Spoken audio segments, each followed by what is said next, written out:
Cuenta la leyenda que el 24 de abril del año 1124 a.C., tras 10 largos años de asedio que habían minado su moral y causado enormes bajas entre sus filas, los griegos penetraron en la inexpugnable Troya, valiéndose de un enorme caballo de madera que los troyanos, en su inocencia, introdujeron en la ciudad. Los primeros relatos que hacen referencia a este acontecimiento mítico o histórico lo hallamos en la literatura, concretamente en la Odisea de Homero. La ciudad de Troya se alzó en la colina de Isarlik, que domina el estrecho de los Dardanelos en la actual Turquía, y su primer asentamiento se remonta al año 2700 a.C.,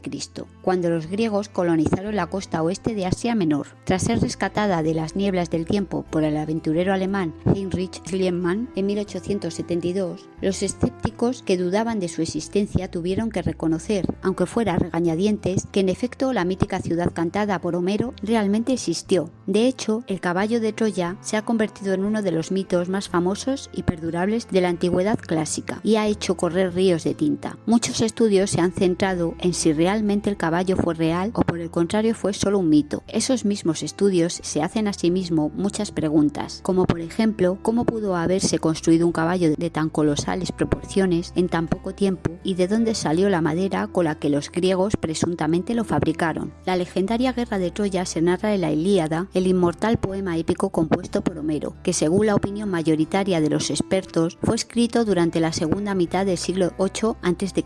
aunque otros especialistas sitúan la acción en el siglo VI a.C.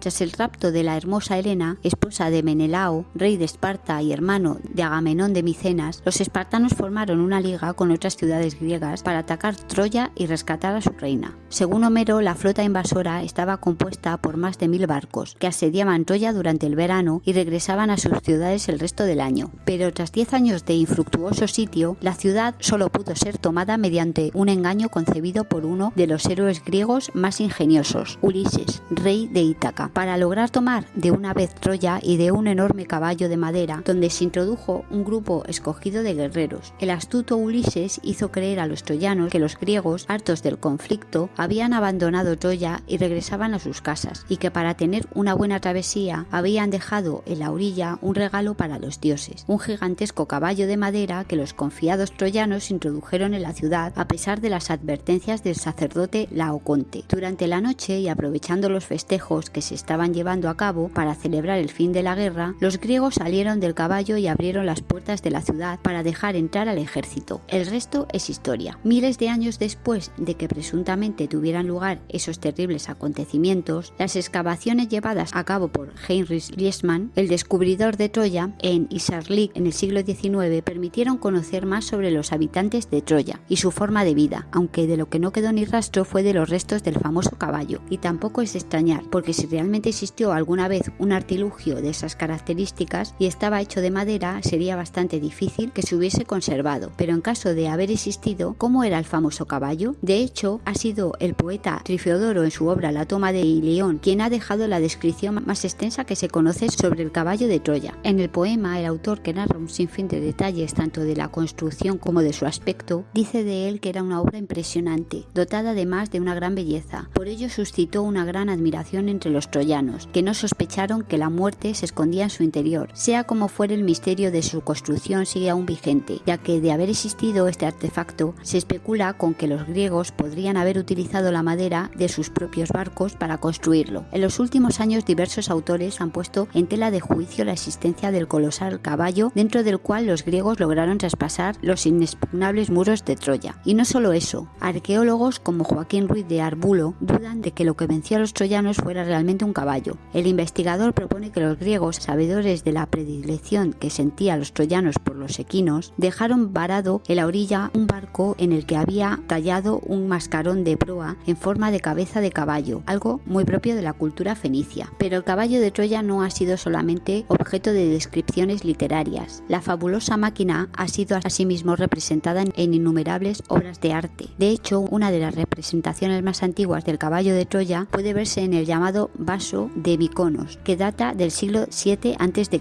y en una fíbula de bronce procedente de la región griega de Beocia. También existen cerámicas atenienses y de las islas de Tinos que muestran un peculiar caballo cuya construcción los griegos podrían haberse basado en modelos más antiguos de otras culturas, como las máquinas de guerras asirias, las cuales tenían un diseño zoomórfico y permitían a los guerreros guarecerse en su interior para escalar con seguridad las murallas de las ciudades a conquistar. Con todo, y a la luz de las últimas investigaciones llevadas a cabo sobre el tema, es imposible afirmar que el caballo de Troya existiera. En la realidad, es muy posible que nunca lo hiciera, y que, como dicen algunos investigadores, ciertamente se tratase de una de las naves del ejército griego transformada en un équido, para engañar a los troyanos.